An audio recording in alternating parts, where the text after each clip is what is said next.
But first, for over half a century, the United States has maintained a large and diverse nuclear arsenal to deter other countries from even contemplating a nuclear strike against America. Now, as the Pentagon embarks on a wide-ranging and hugely expensive plan to modernize what's known as the Triad, bombers, submarines, and missiles, there are calls to rethink whether all three are needed. Special correspondent Jamie McIntyre has our report, produced in partnership with the Pulitzer Center on Crisis Reporting. Behind this massive 8-ton door, 60 feet below the frozen fields of North Dakota, we talk about targeting actions. A 27-year-old first lieutenant heads a two-person team with a singular mission.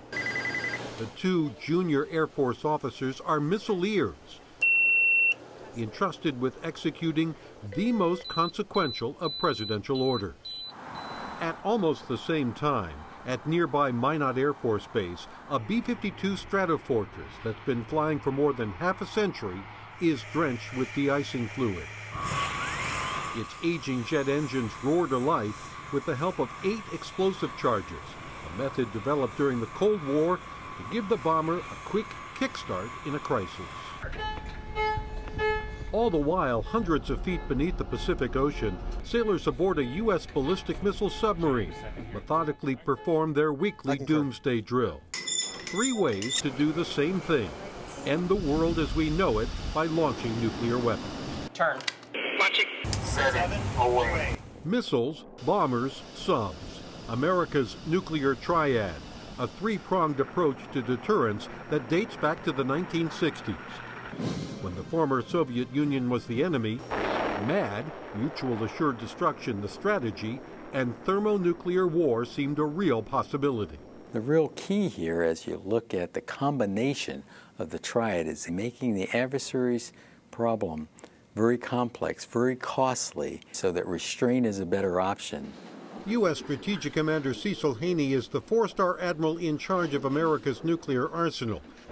He says the triad endures because it's still the surest way to guarantee that even if hit with a first strike, plenty of U.S. nuclear weapons would survive, enough to allow Haney to present the president a full range of options. Ship is rigged for dive, sir. It's a strategy based on redundancy, having backups for backups. 6970. Roll bridge ring, tube 2. But to critics, maintaining and rebuilding all 3 legs of the triad in the 21st century amounts to expensive overkill. Among those critics, former Defense Secretary William Perry. Well, you can have belts and suspenders, and then belts and suspenders for the belts and suspenders, and that's what we're getting into here. Perry says the current strategy is based on the folly of winning a nuclear conflict, the kind of Cold War thinking caricatured in the classic movie Dr. Strangelove. Mr. President, I'm not saying we wouldn't get our hair mussed, but I do say no more than 10 to 20 million killed, tops, depending on the breaks.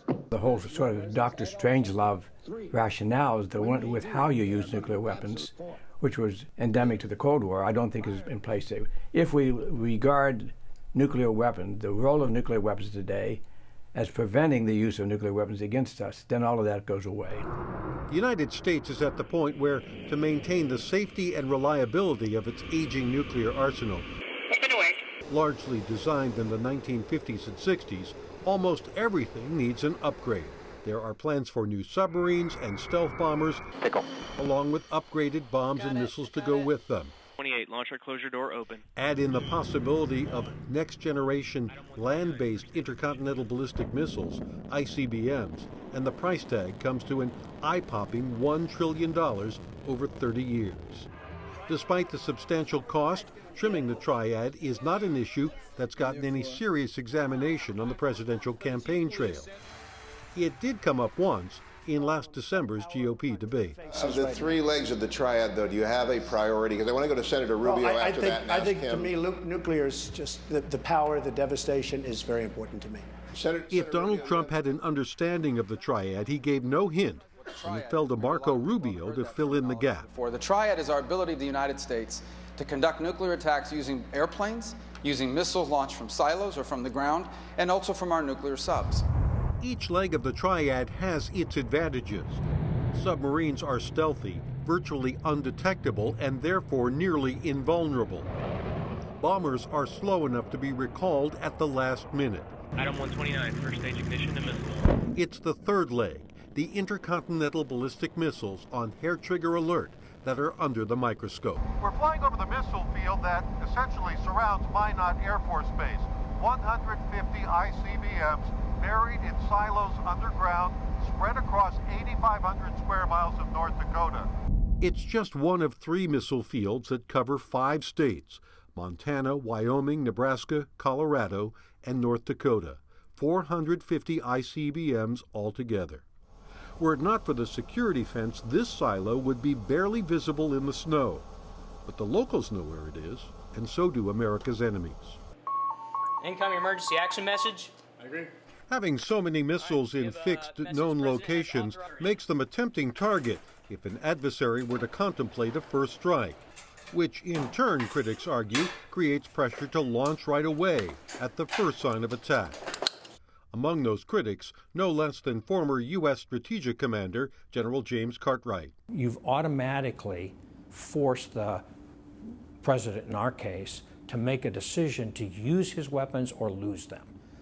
That doesn't make a lot of sense. Use or lose does not contribute to deterrence. Cartwright is now chair of studies at Global Zero, a disarmament advocacy organization.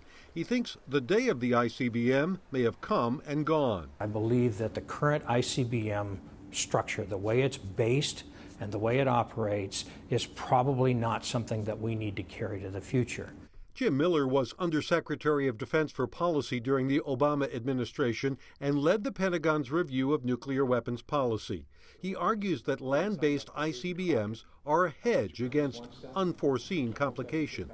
Without a substantial number of ICBMs in the United States, if we had some problem, a technical problem or a vulnerability because of anti-submarine warfare of a potential adversary with our submarines, we'd be left with an adversary having to undertake an attack involving only a handful of aim points in order to take out our deterrent.